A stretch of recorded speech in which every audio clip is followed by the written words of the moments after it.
Welcome to episode 19 of What's That Sound? My name's Stu Watts, and today I talked with Stefan Lagatta, otherwise known as Overdrive Music, who's a Melbourne-based producer, engineer, mixer.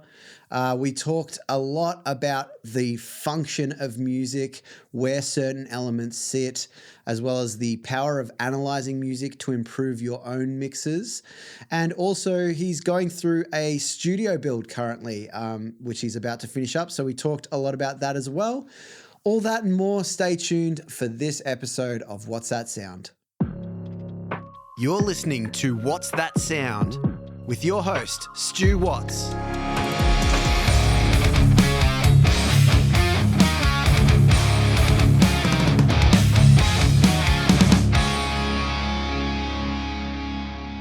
Welcome everyone to another episode of What's That Sound? My name's Stu Watts and I'm here with Stefan Lagatta, otherwise known as Overdrive Music. Welcome to the podcast, man. Thank you, Stu. Thanks for having me. I appreciate it. Oh, no worries, no worries. Thanks for making the trek out here. Cheers. You had a good day so far? Yeah. Just getting started? Yeah, You're all dressed up. You're making me look bad. Maybe overdressed. Nice one, man. Well, tell us a little bit about yourself and what you do in the music industry. Yeah, so I've been recording, producing, mixing for a good number of years, probably about 8 to 10 years. I studied at Box Hill Institute. Cool. Did a bachelor's degree in audio production. So that, sort of put me on my path. And then after that, I spent about 2 years just studying with a friend. Mm-hmm. We were doing like 10-hour days together. Yeah, cool. Both didn't have jobs. So we were just, 2 years straight, just crunching. All out. Yeah, crunching. That's sick. And then after that, started my business where I just, record, mix, produce, all sorts, really. Yeah, sick. Some video production here and there as well. Great. So what's kind of like the division of where you spend all your time at the moment? I know you've just built your studio, which we'll get onto, but in terms of when it comes to like recording, production, mixing, what's the division there? Yeah, mainly recording at the moment. And then, they kind of go hand in hand. So recording and then mixing, and then I do the final master.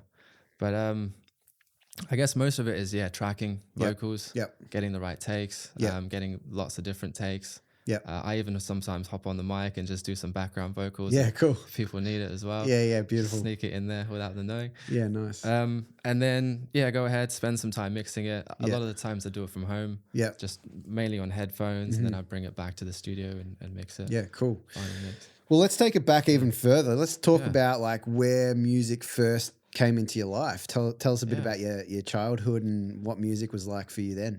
Well, I grew up in the UK and I spent the first 11 years of my life in the UK. I guess bands like, say, Oasis and Blur, they were pretty heavy in the 90s growing up. So Oasis was my first love of music, I think. Not a bad first love of music, I reckon. Yeah. Love Oasis. I don't know how we got it, but we had this cassette tape and there was a B-side and there's a song called Whatever. And that I just had that on loop, and they had the strings, they had the guitars. I'm pretty sure it was a live take as well, live performance, and I just had it on loop. I just couldn't believe it. The sound, the songwriting, the string arrangement, it all sort of came together. And sick. that was sort of my first memory of falling in love with music. Really. Yeah. And then moving into like high school and stuff like that. So you moved to Australia. Yeah, when I was 11, moved here. I guess in high school we had different bands here and there, so I was always hopping in and out of playing instruments with other people. Learnt guitar, so that really sort of set me off into learning, I guess, how to arrange and produce and compose different songs and that. I learnt drums as well, so one of my friends, he left his kit at my place for about a year or 2 years, and I was just hopping on that like every moment I could get. Yeah. So I'm fortunate that happened. Yeah, it's so good. And then just dabbled in things like keys. And then once we got to uni, things like string arrangements and harmonies, started to learn a lot more of the theory sort of stuff. Yeah, cool. At uni. Yeah, cool. So uni, you went to Box Hill. Yeah. So was that a music theory or a production course, or what was it? A bit of everything, just a mashup of everything. We did everything from even lighting We did sound design, we did live performance, we did composition, we learned about classical music and harmony and that's crazy. All sorts of theory and even like history, jazz history and classical history. Jeez. We did electronics, so we were making cables, soldering cables, like making guitar pedals. Yeah, lots of different things. That's crazy. And in 2 years. Just 4 years. There you go. Yeah. Wow, that's huge, man. That's crazy. And that would have been sick. Most of the theory that was in the 3rd and 4th year, and before that I had no idea about. I didn't really understand theory. I couldn't read music beforehand, even in high school. I never really learned it other than playing guitar.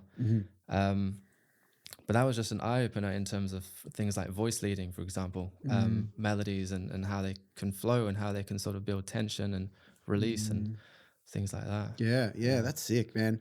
I loved the early years. I think for me, when I was a teenager, it was just like taking music in. It was just like a lot of active listening of like, oh, what does the guitar do here? And, you know, it was a lot of punk music and just like listening to the drums and learning the drums and stuff like that. But then when it got to TAFE and stuff, I went to NMIT, which is now called Polytechnic, and it was purely technical production.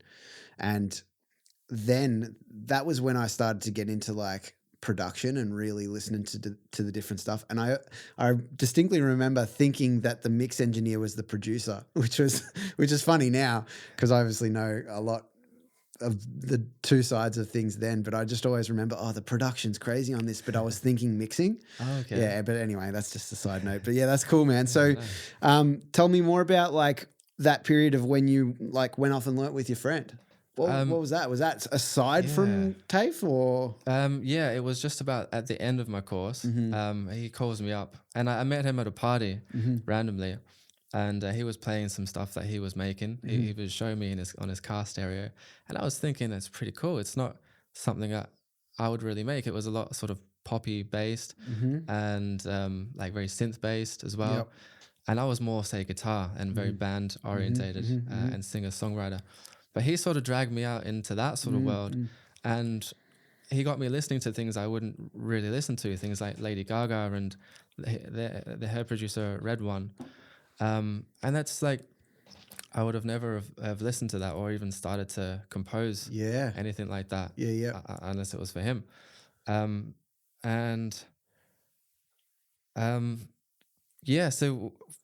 10-hour days, we were just mainly focusing on producing. Like trying to work out, we were listening to, say, Swedish House Mafia, Avicii as well. Trying to replicate what they were doing. Like, say, for example, like a snare build up. And I was trying to like pinpoint how do they do this? You know, how do they build it up? How do they like with all the sound design and that? And if it wasn't for him, I probably would have quit because one day I remember like I was telling him this is too hard. Like, how do they do it? Do they have other producers that get involved? Do they have a team of sound designers? And I walked out one day of the studio just to have a break, and we were trying to make this snare build up, you know, like a riser. And I come back after about, say, 5-10 minutes, and he plays me what he just made. And I was like, how the hell did you just do that? It was a snare, like perfect snare riser. And like since that moment, I was like, okay, it's achievable. Like everything that you need is in the computer, really. Yeah, facts. Yeah. So was that, I mean, you were working at the same time or? I was as a casual, just to sort of, I guess self-fund the equipment and that. Yeah, absolutely. Yeah. And so were you in his studio? Did you have home studio? What was that? A bit of back and forth. Yeah. Back and forth. Yeah. I had the studio I'm currently in the basement very much.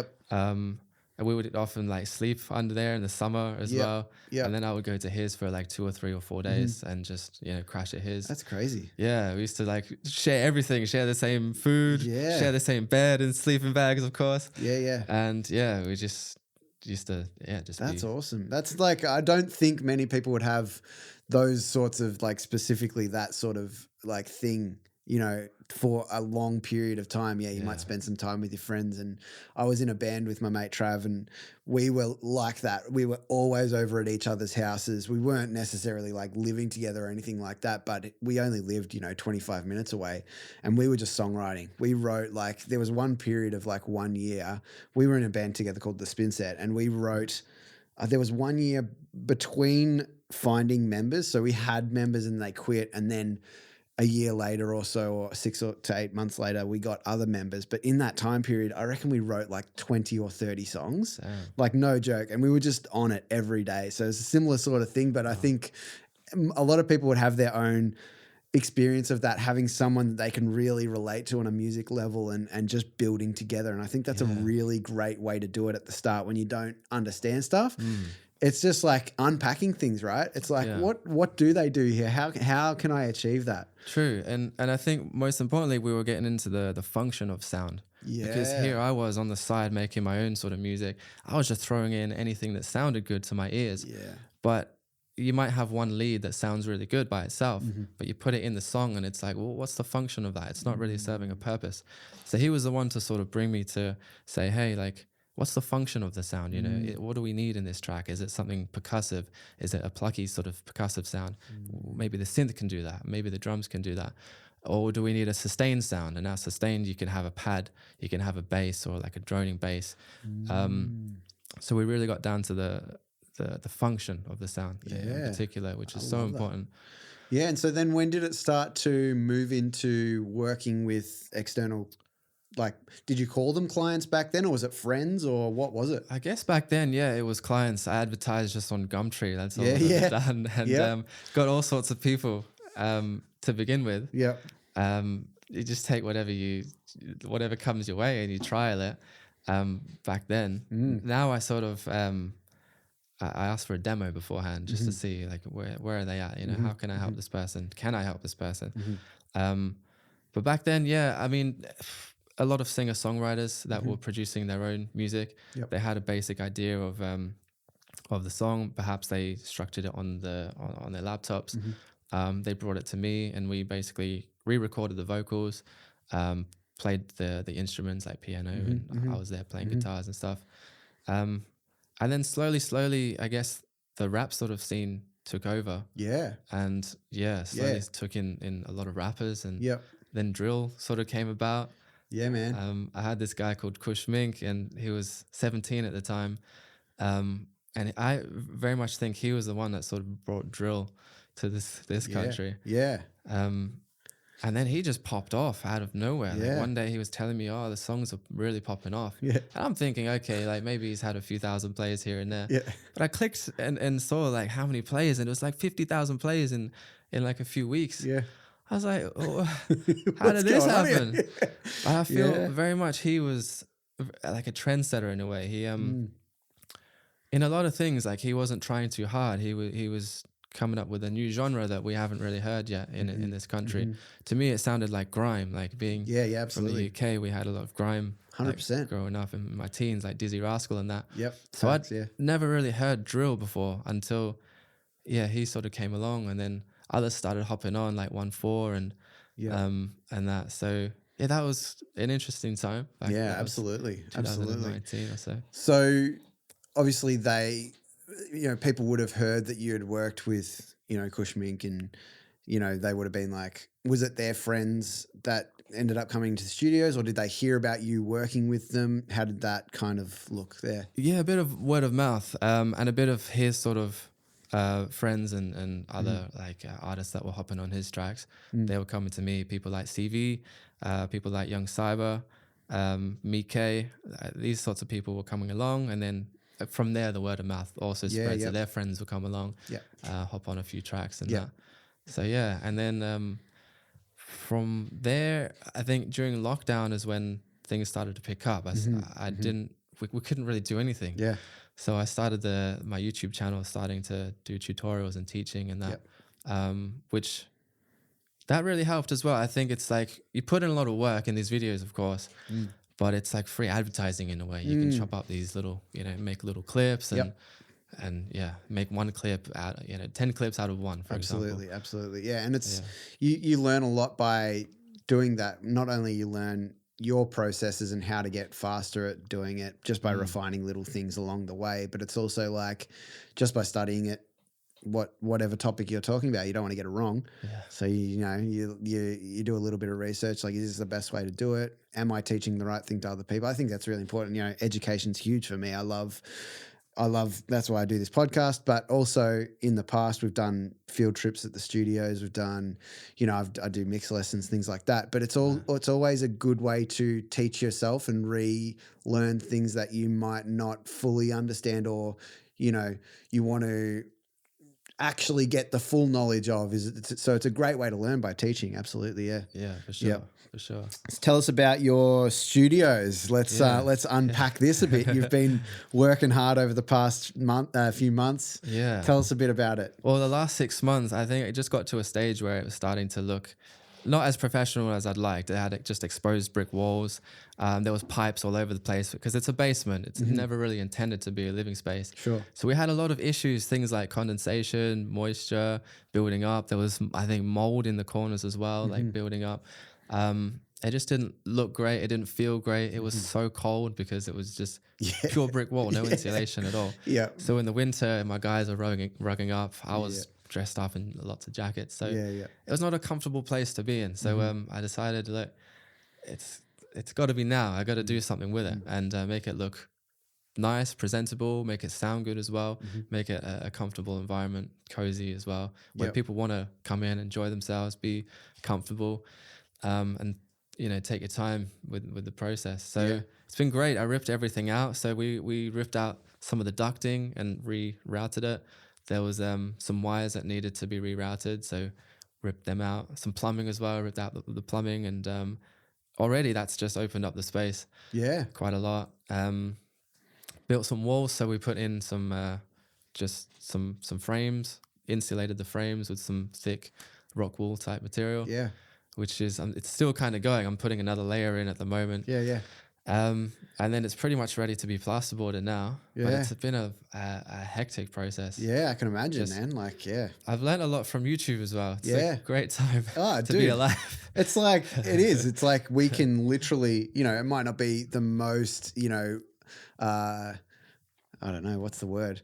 The most like in line with standards. Yeah, true. But you know, you can get some really great knowledge, and you know, if you're smart about it, you're always going to like double check stuff. You're not just going to trust necessarily one video. You're going to check a whole bunch of different videos. I guess similar in the way that a lot of people learn mixing these days and mastering and whatever. And so, yes, same sort of thing. YouTube's unreal. But what were some of the like tough things that you came across? I guess the dimensions are a bit tricky because it's sort of, how do I explain it? It's in platforms. We couldn't really dig any further. So for example, we've got the main floor. My desk is up on a platform, not quite this high, but maybe this high. So, and we couldn't dig any more because there's a supporting beam. So that was a bit of a challenge because it now shrinks the room even more, and it's going to shrink the ceiling some more. So the ceiling is going to be just about here where my head is. So that might cause some issues in terms of acoustics, perhaps. Yep. But I figured I have to build it first, get my measurements after the plasterboard's in, measure, I guess, where the reflection points are, where the build-ups are in terms of like, is there bass build-up in in the corners? Do I need bass straps and things like this? So that will be a challenge. In terms of, I guess, mainly the acoustics, which I'm not really looking forward to. Well, again, you're going to learn heaps. You're going to learn a whole lot about the way that sound works, and you might already have like a little bit of knowledge about it. I don't have heaps of knowledge about it. I've only watched a few videos myself, but you're going to learn so much about acoustics and the way that sound moves around a room. And there's a book. There's this guy on TikTok. His name is Nicholas D. Porcel. I'm quite sure that's his name. And he speaks about this book on acoustics, and he's a mastering engineer. He produces, or he masters for a lot of top artists in America, and he goes on about this book that he used to get his dimensions right. Yep. So I figured like maybe I'll pick that book up. And there's software and stuff out there that'll tell you where to put things and stuff like that. So that's crazy. Yeah, I love it. Cheers. Another one for anyone, you might want to check it out as well.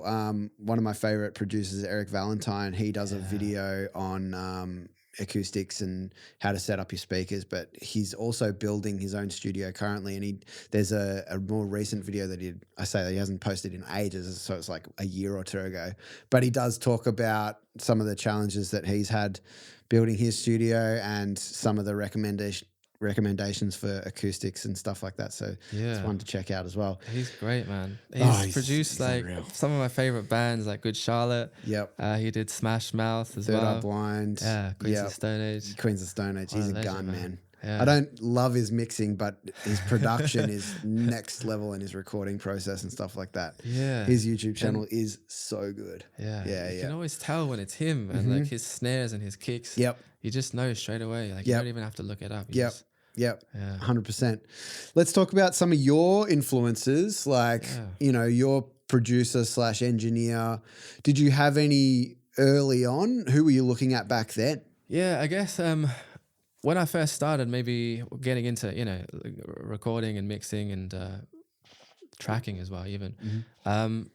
When I started to know who these people were, for example, Butch Vig, and this is probably like 2009 or 8, really doing the research and getting into like, double tracking, for example, like Butch Vig and Nirvana, and seeing what he was doing, that sort of just opened my mind to what he was putting in and the different takes and the different amps and the different mic positions and how to create a big sort of soundscape. People like Spike Stent as well. He mixed Oasis long time ago, and he's still on top of his game. So sick. Getting into things like aligning the double tracked takes, like he got them pretty spot on, and that was a fairly newish thing back then. I think using Pro Tools, especially like back then in the 90s, it was a fairly new sort of process. Yeah, absolutely. It only really came into play in the late 90s, really. I don't think many producers were using it until like 98, 99. Yeah. That's kind of when the Pro Tools revolution happened, as I understand it. But Yeah, absolutely. Yeah. And then early influences in terms of bands, very much lots of different ones. So Blink-182, Creed, Limp Bizkit was big for me. That was just mental. Yeah, the new metal era. Yeah. Fucking oath. Yeah. It was just like, I remember putting the CD on and just, what is this sound? Like, how do they get the sound? The double track guitars and the big snare and the kicks, like kicks in your face. Unreal. Just didn't sound real. Yeah. Yeah, exactly. So that opened up a whole new world for me. Like, crazy. Limp Bizkit in particular. Yeah. And then these days, who are the people that you look to that you're like, that's what I want things to sound like? I think nowadays for me, like what I look for is a nice melody that can build. It can really tell a story with the melody, and good songwriting in that respect. So things like even Post Malone, there's Halsey, lots of different singer-songwriters, and even rappers can do it now if they're doing like melodic rap, I feel, with the melodies. Yeah. But how they're able to build tension, I think that's so important as a songwriter. Because I hear a lot of people that come by, and the melodies are kind of perhaps stagnant. They're not moving in a direction. They're not sort of building and creating any tension and then releasing that tension. But I feel like it's so important if you want to draw a listener in and keep them. The other thing I find on that, which is a great point, and the other thing I find on that is either that or the opposite, where people are doing too many melodic movements. And then as well, the same thing, it doesn't build any tension because you don't have an anchor point for where you think the melody sits. True. Yeah. True. Yeah. So that's cool, man. Did you obviously at your, university, you were learning a bit about music theory and stuff like that. Yeah. Tell me a bit about your production and mixing and all that sort of stuff and how that allowed you to learn more about the things that you were just talking about. I mean, at uni, learning things like counterpoint and harmony and voice leading. So beforehand, I didn't really understand. I didn't know about voice leading essentially, and voice leading. You can see certain patterns with melodies. So your melody might go up, slowly build up, and then it might come down. But it's always sort of that sort of free moving pattern. Whereas I think beforehand, if I was trying to write a song or if I was trying to program a melody on a synth, for example, my melody would kind of go up and then down and then like back up. And it wasn't very smooth. It wasn't nice to follow as well. It wasn't pleasant to the ear. Kind of forced. Yeah. Kind of like you're putting things in a place that they don't necessarily fit in. Yeah, and it's not really telling a story. It's not it's not really going anywhere. Yep. So yeah, I mean that really helped. And then also downloading a few MIDI packs of songs that have been released, and then seeing, okay, what are these chords, and seeing the actual voice leading, like where is this lead melody going, even the notes underneath, like the bass note, where is that going, what sort of movement, the bass is not going to jump down and then back up, and then if it's intricacies like that, that's great. So that really helped a lot as well. And so taking that into your sessions and working with artists, what are some commonalities that you have found working with artists? Do you find them having a good understanding of that, a lack of understanding of that, and how can you help them? Depends really who I'm working with. Some people just come in with like just a lead melody, and that's great. Like most of the time, great. I leave it as it is. Maybe if they're struggling to sing, I might coach them. Hey, sing it more breathy, sing it more like this, sing it softer, do an octave harmony, for example.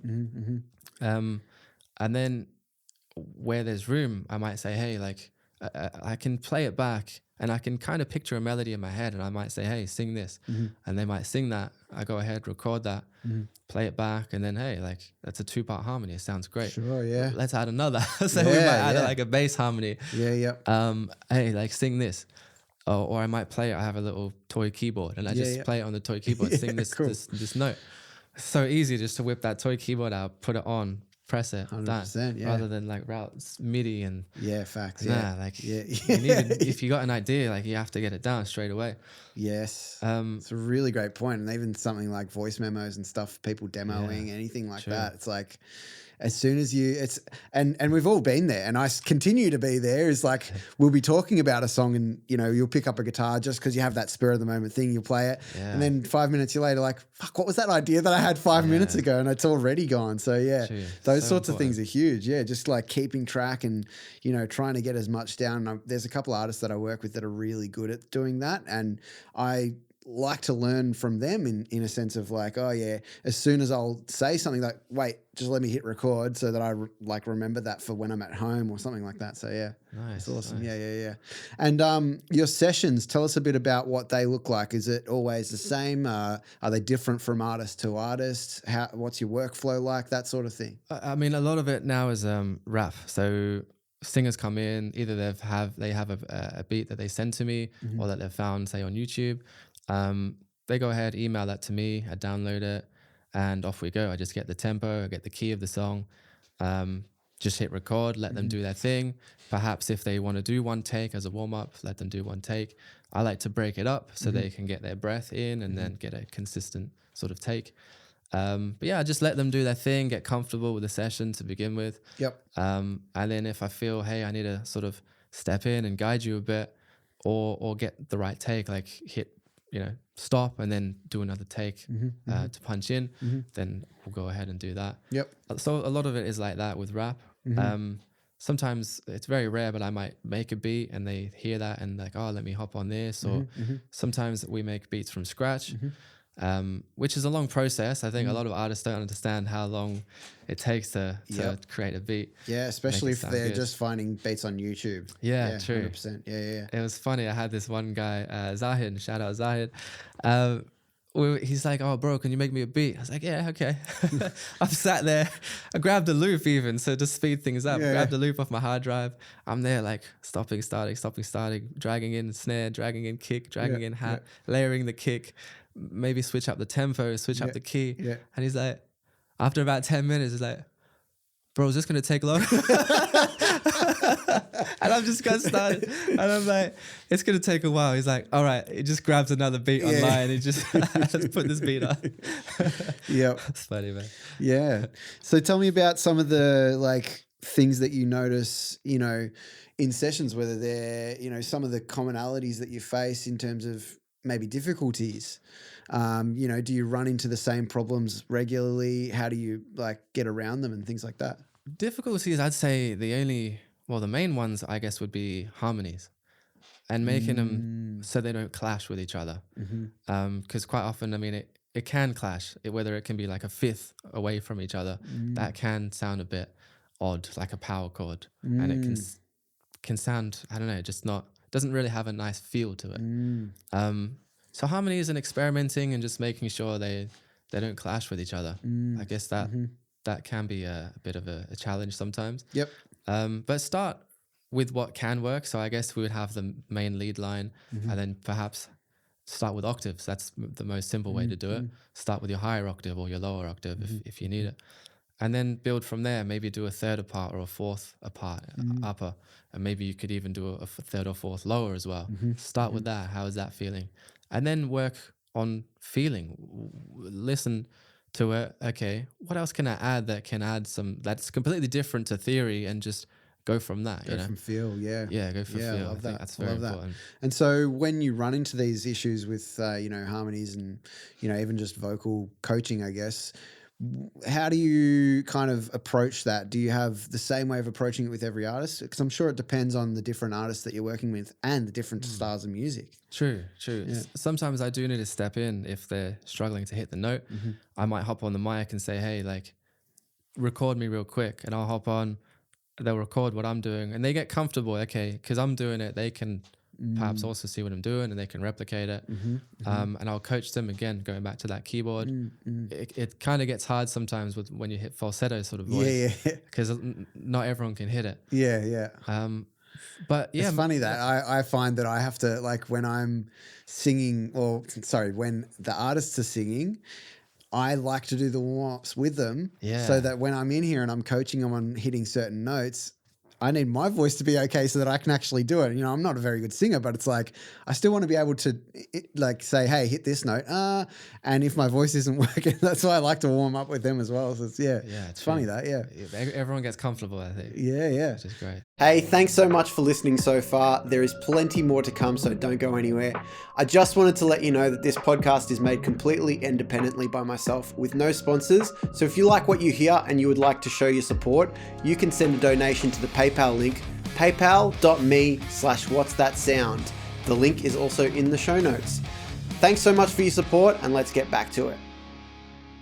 Yeah, man. Let's get geeky. Yeah. Let's dive into, Absolutely. some gear. Nice. Let's start off with hardware. What is some of your favorite bits of gear that you're working on at the moment? 1176, I think, if every studio, I think, should have some sort of compressor on the way in, just to add a nice sort of tone and character to it. It's not really essential, but it's a nice sort of thing to have. Sure. I don't think you can sort of replicate that afterwards. By all means, I still use an 1176 afterwards, but it's like a lens on a camera. Like get the chain right to begin with, and then afterwards in the mixing, polish that chain. I love that. That's a great analogy. Yeah. Yeah. I mean, if you start off with a phone lens and that's your recording, going off into Photoshop and trying to edit that, it can be a bit maybe too sharp. So having a smooth sort of, let's call it lens to begin with, and then building off that, making that, having all that detail in there and a smooth sort of resolution. But I mean, a hardware compressor, 1176, get it sort of nice. A good mic, Neumann or any sort of tube mic will do the trick. Yeah. What are your go-tos at the moment? At the moment, I have a Neumann U87, which to be honest, I haven't used it in about 4 months since my Manley got fixed. I've had a Manley tube mic for the last, I think, 4 years now. Yeah, and beautiful. it's been broken all this time up until recently.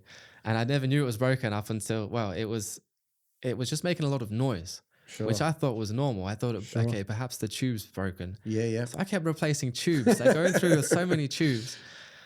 And it kept making this noise. Yeah, right. I remember one day it made this alien noise. Like, it was just so strange. I was like, what the hell? How can a mic make this noise? And my artist looks at me. He's like, what's going on there? So I finally sent it back to... Actually, I didn't send it back to Manley. I sent it back to the supplier. And they got this guy to fix it.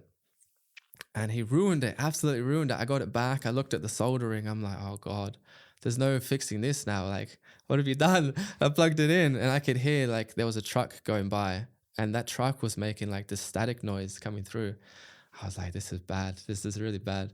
So I sent it back to the supplier. I said, hey, like, you guys fucked it. you fucked the mic big time. So they sent it back to Manly, luckily under warranty. Yeah. Manly did an amazing job. They gave me some new tubes as well to chuck in there just to keep me happy. And it's been absolutely flawless since. Awesome. It just sounds finished. Like you have a wrapper that goes on it. Just sounds finished. Yeah, and that's don't sick. really have to. You don't need a compressor or nice pre. You just put that in. Yeah, beautiful. Nice. I love it. Off we go. Any other bits of hardware that you're enjoying at the moment, or? I got myself a decomp from Audioscape, and mainly for just mixing, mastering. It's amazing on acoustic drums. I rarely get to record acoustic drums, but if I was to do it, that'd be great. I want to test it more on mixes, on masters as well. Yeah. Yep.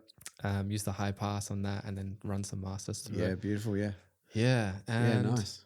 I think hardware I'm pretty much done. So I have a nice pre 1073, have a nice beautiful hardware compressor to go in, nice mic. Yeah, nice. That's pretty much. Yeah, no. I mean, for recording vocals, like that's a setup. Yeah, 100%. Now what people are doing with plugins, like plugin alliance, just next level. Yeah, facts. Incredible. You don't need like. Nah. You don't need the hardware much anymore. No, I don't absolutely. Well, we'll get there, but let's start with the software. Which DAW are you using? I'm using Reaper. So I started off at uni. We were using Pro Tools. We did exam after exam after exam in Pro Tools. Pain in the fucking ass. I can't stand it. Yeah, yeah. Everyone will know that if they've listened to enough of these episodes. And back then they were a little bit greedy. Pro Tools. You had to get the iLok. You had to get their interface. You had to do all this kind of stuff. But now they're even more greedy. You have to have a subscription, I believe. Yeah. And it's just... Well, back then it was like every year they updated it and you had to pay for the extra update. Absolutely. Yeah. So even as a student, I had a $300 version or $400 version, which I never used. I used it once, crashed. I was like, bugger this. And then I had a look in my classroom. It got to fourth year. And I was like looking at what other people are using. Like, what's this program they're using? Why is everyone using this program and not Pro Tools? And they were using Reaper. Yep. We did game design in Reaper. We did sound design in Reaper. And it was just so easy. You can just drag one route to another track and then that bang, like they're now connected. Double click, make a new track rather than like Control Shift N on Pro Tools. But yeah, it's then again, like Pro Tools was good to teach me to be sort of thorough, to name name a session like this, group a track like this, have your session, like your templates, have them sort of grouped like this, which I mean you can do on any DAW. But you're right, it is a good foundation of knowledge because you have to know the ins and outs, otherwise you won't be able to work. Yeah. So to have an understanding of how things are routed and, okay, if something's not coming up, I have to go into the IO and see what's going on in the IO. Yeah. Like all those little things are beneficial for your knowledge because without them, you'll run into issues where you're like, I don't know what's going on here. Yeah. So for those reasons, it's good. But yeah, I mean, anyway, yeah. Yeah, true. No, I came into this, I think last week or the week before. I had this elderly dude. He was probably about in his 50s or 60s.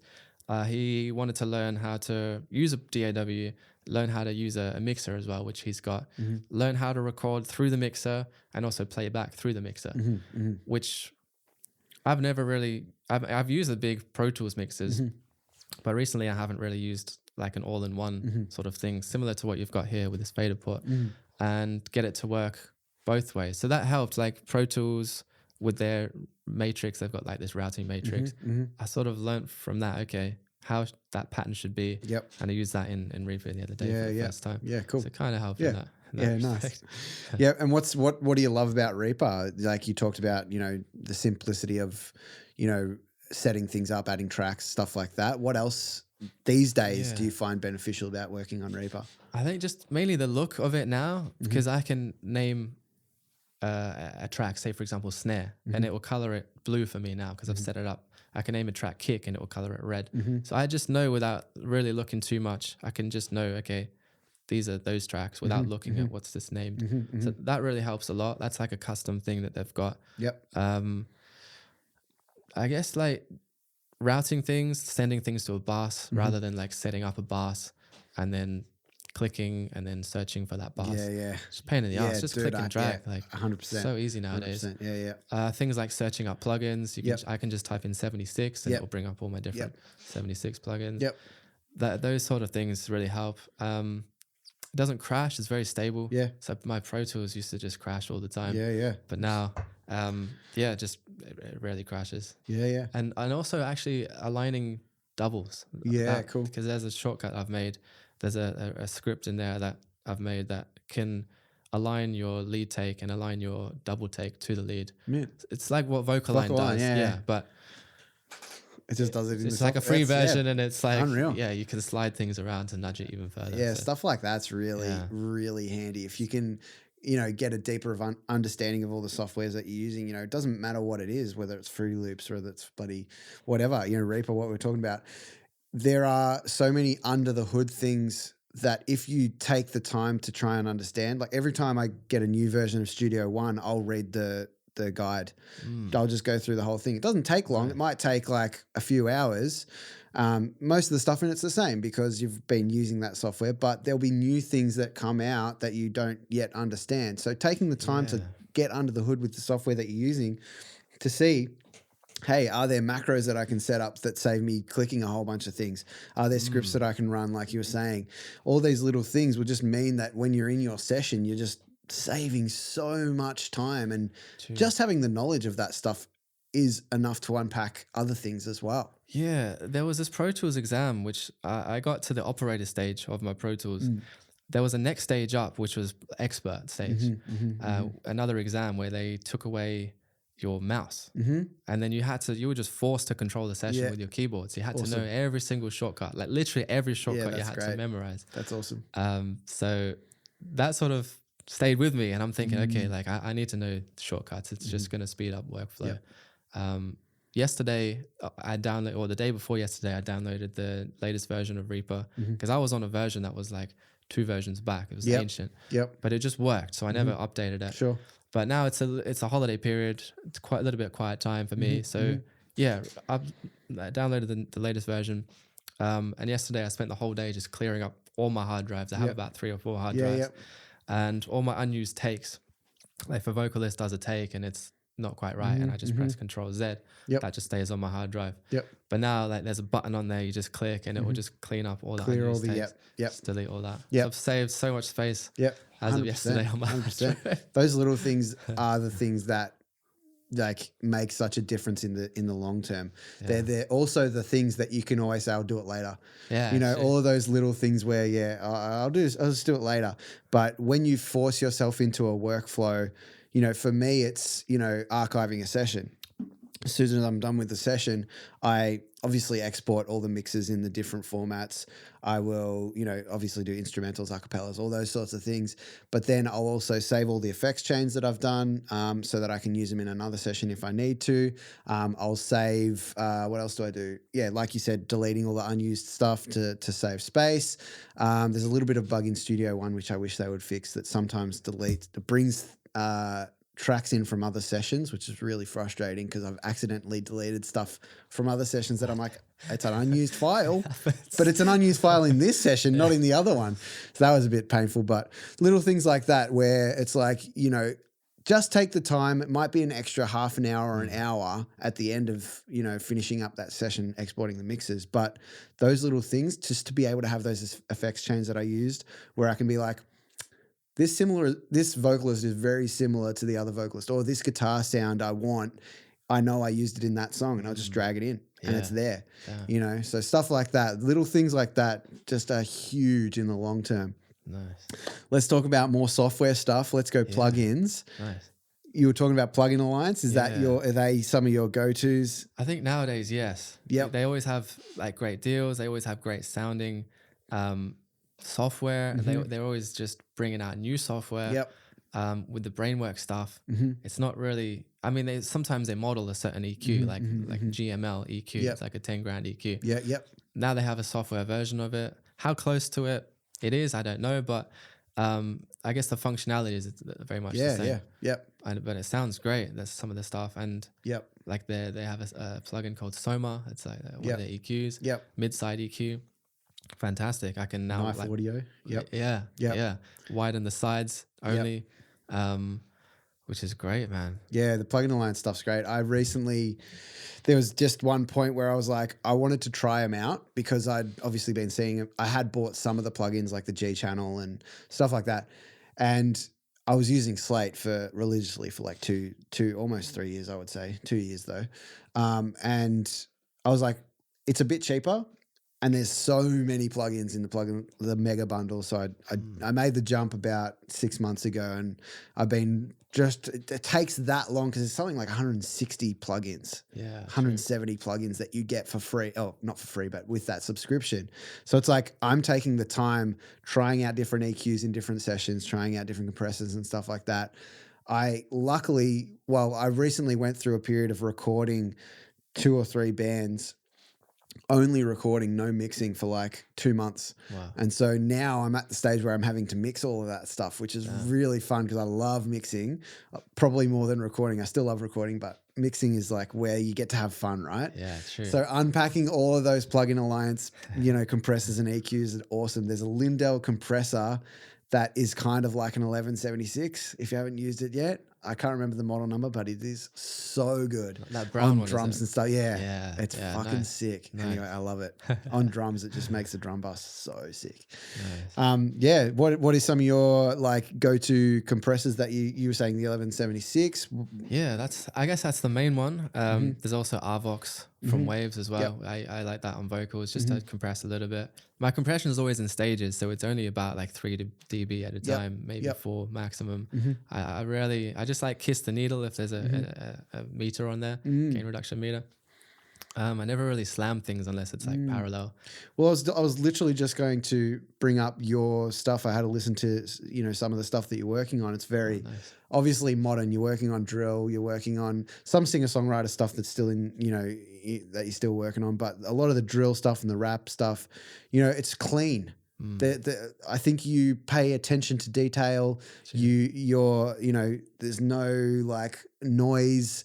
A lot of those things that some people would potentially leave in, but you're paying a lot of attention to that sort of stuff. So yeah, cheers. Yeah. It is very clean, and I'm trying to be aware of that and also branch away from that potentially, because I hear other mixes. And it's like perhaps like say for example Travis Scott vocals. To me they sound awful, like the worst vocals I've ever heard in my life, but it works. It works for that vibe, like the raw sort of edgy vibe. It sounds like he's used like a very cheap mic, perhaps a Rode NT1 and maybe a cheap interface, but it works for that sort of style that he's trying to do. And whether that might be for me like boosting a specific frequency and really boosting it to a point where I wouldn't usually do it. Because I've seen, for example, Tom Lord Alge really crank up an EQ, and I'm thinking like, are you sure you want to do that? But then he presses play and it's like, wow, it sounds amazing. 12 dB of gain. It's unheard of. So I'm trying to break away from a clean sound and really just get maybe a little bit edgy if it needs it, but really go back to the feel of the sound. What does the sound need? Does it need that energy? Another thing I'm doing recently, which is kind of like a hidden gem I've stumbled upon a website that gives you stems. Probably highly illegal, but there's a way in which you can get sessions. So like Dua Lipa or Ed Sheeran or like whoever it is, Maroon 5 or Sum 41, Blink 182, Michael Jackson, and it's got all the different stems, and I can perhaps render that whole session into the pre-master, then import the master, which I have on a CD, compare like A, B. Okay, well, like what am I hearing in the master? What did the mastering engineer do? And what is he accentuating, or what is he getting rid of? And then perhaps scan the master, scan the pre-master through a matching EQ, and then match it, and then boost the fader. And just like seeing where the boosts and cuts are and stuff like that. And most importantly, why? Like, why is he doing that? What are you getting out of cutting that frequency? Great point. How does it now feel? The energy. Is it adding energy? Is it taking away energy? Beautiful. So that's one thing I've been doing recently. That's awesome. Yeah. Any other desert island plugins that you like can't live without? Plugins. There's a new one, fairly newish, called Lisa by Plugin Alliance. And putting that on the master is just wow, it just opens everything up to the next level. There's some presets on there. There's this guy called I think Colin Manchester or Conan Manchester, and I emailed him. Oh, I have him on Messenger, I think, and I was like, hey, like I just seen like your presets are in this plugin. Like, great work. He's like, oh yeah, thanks, man. And as soon as you click on any one of his presets, it's just everything just opens up. I don't know how. Yeah. I mean, it opens up the bottom, but in like a way that I've never heard before. Right. The low end, the sub. Fantastic. It has like, it's a mid-side plugin as well, so you can really open the sides up. I like to click on the preset so it goes overboard. Yes. And then you can hear, okay, like what is this preset doing? What do I like about this preset, and what do I don't like? So I tend to turn the mix down a bit, maybe bring in the stereo width in a bit, because he boosts it quite a bit. But yeah, I love taking plugins to just the extreme and then dialing it back just to see what is it actually doing. Yeah, absolutely. No, it's great. And I think another good thing about presets is like just to be able to understand that plugin a little bit more, because, you know, especially with things like FabFilter plugins where there's so much going on in some of those plugins. You know, you can automate certain things, not automate, you can, you know, link certain processes, LFOs and all these sorts of things. It's like you wouldn't see that unless you had loaded a plugin, a preset necessarily. And it's like, okay, well, what is that link doing? What is that changing the sound of? So little things like that is what I find presets good for. Sometimes, yes, you'll get a great starting point, especially for like amp simulators and stuff. Obviously, the presets are pretty much going to work on anything really. So they're good starting points. But yeah, like finding under the hood stuff of, certain plugins is a really great way for me to use presets. So I love that you mentioned that. That's really cool.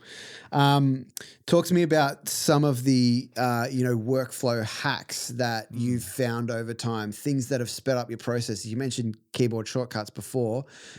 What else? So going back to the whole stems thing, like really listening to the function of sound in those stems. For example, like there's a track by Zara Larsson and Clean Bandit called Symphony, and I stumbled upon the stems for that, and you can see they have 3 basses in the one track, all layered on top of each other. And if you there's one sub, for example, right, there's like a tech house sort of other bass that's like more plucky, and those are the 2 functions of those 2 layers. So one's like a sustained sub, one's like giving a plucky, attacky sort of one, and there's like a mid bass as well. So, and then you might go ahead and like if you have a similar track, you can go ahead, scan them in with the EQ plugin and see, okay, like as a whole, where is this bass at frequency wise? You can even listen like mid-side wise, like how wide is the bass, or is it a mono bass? Things like, say for example, Bring Me the Horizon, like looking at their guitars, looking at the physical waveform, there's no attack to a lot of their songs. It's just like so smooth. They've gotten rid of all the attack, perhaps to let the drums do the attack. I was listening to one of their songs the other day. I think it was Sugar, Honey, Ice and Tea, like one of their songs. And looking at their bass arrangement, in the hooks they have like a live bass. And it's very edgy, very scratchy. It's definitely layered. Like the scratchy bass is like double tracked on the side, and they have like another DI bass perhaps in the middle. And then in the verses they have like synth bass. So looking at those kind of things, and again, like always going back to the function and the feel, like what are they trying to do?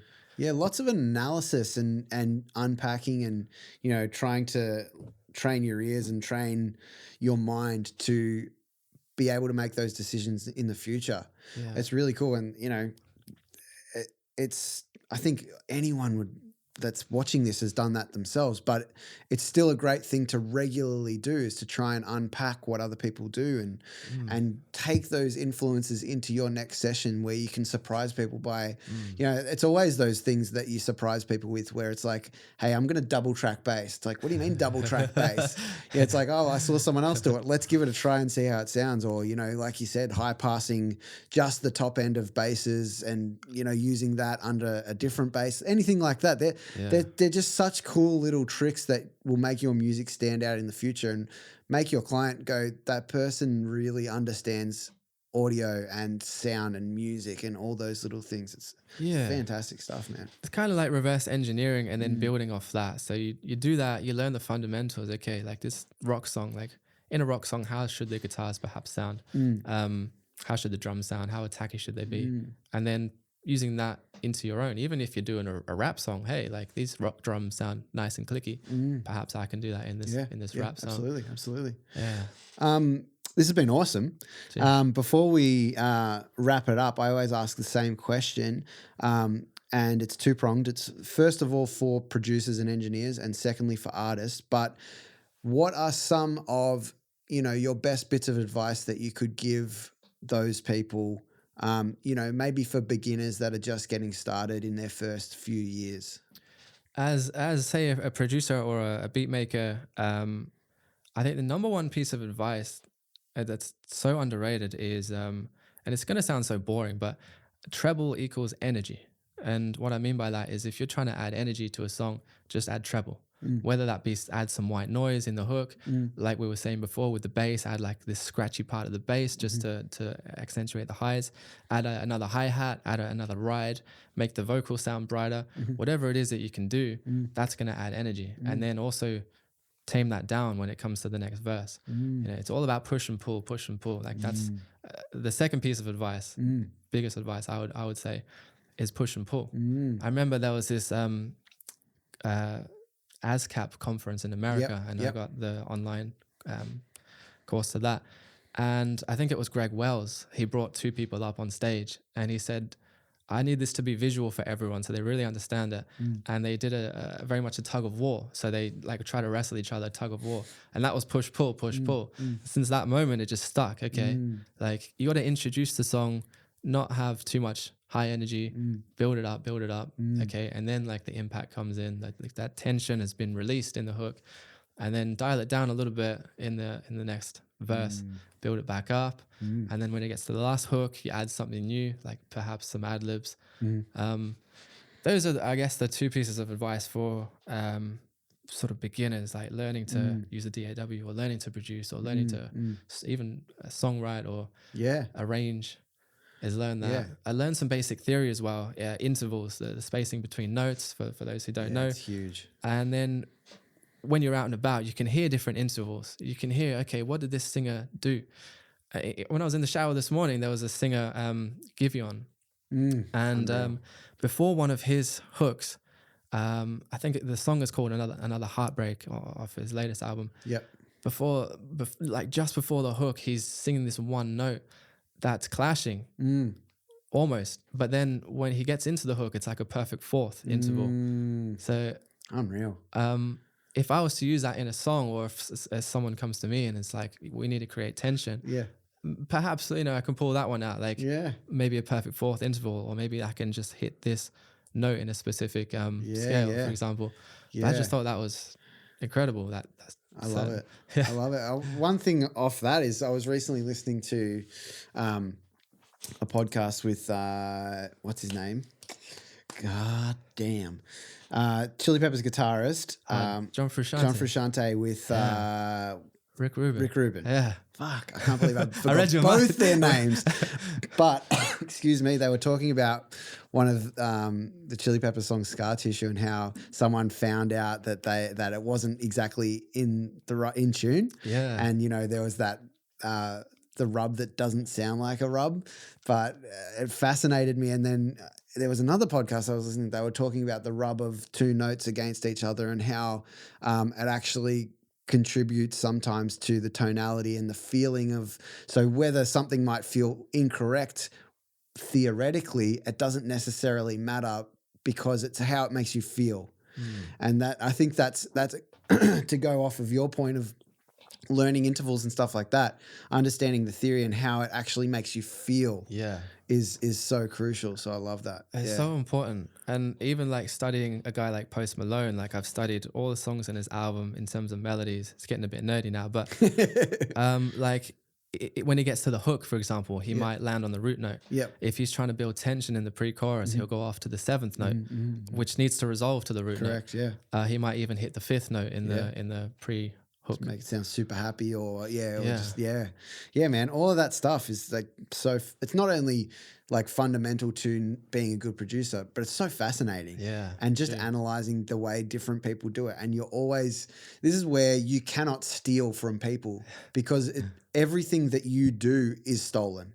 So anyone that has that mindset of like, I can't do it that way because that's exactly what that person would do. It's like, but that's what you're influenced by. So go with it. Well, you're not using the exact same melody and the exact same lyrics. It's like, just go with it. Even this morning, Pharrell and Rick Rubin, I saw their podcast they did for GQ magazine or CQ. I don't know, the fashion one.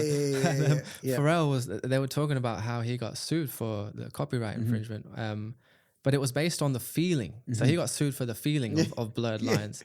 Different, I believe they're different chords and different melody.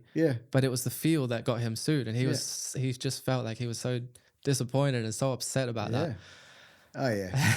That could be a whole other podcast anyway. Again, man, this has been awesome. So thank you. Thank you for having me. You're welcome, Wonderful man. Studio. Amazing here. Appreciate it. Where can people find you in person and online? Mainly hit me up on Instagram if you want to get in touch, if you want to book a session for recording or mixing. Hit me up on Instagram. Overdrive.music. Overdrive.music, yeah. You can find me there. You can find my tutorials also on YouTube, or just click on the link tree in my bio on Instagram and you'll find. Yeah, we'll have all the links in the show notes anyway. Cheers. But yeah, awesome, man. Yeah, I appreciate you having me, man. Appreciate it. And thank you all for checking us out again. Obviously, super appreciative of your time. What really helps us is if you share this podcast. So share it, whether that's directly in a DM or whether it's on your socials, in a story, anything like that really helps us spread the word of this podcast. Also, make sure you're following or subscribing on the platform of your choice. That will just keep you in touch with everything that's going on and stay up to date with any new episodes that we have. So with all that said and done, thanks again. Thank you. And thank you. We'll see you next time on What's That Sound? I went for the shake. I'm leaving it in. I'm leaving it in. All right. See you next time. I'll be on one of them fail videos. My bad. Hey, okay. Thanks for listening to What's That Sound? Make sure you hit follow or subscribe on your podcast platform to stay up to date with each new episode. We'll catch you next time.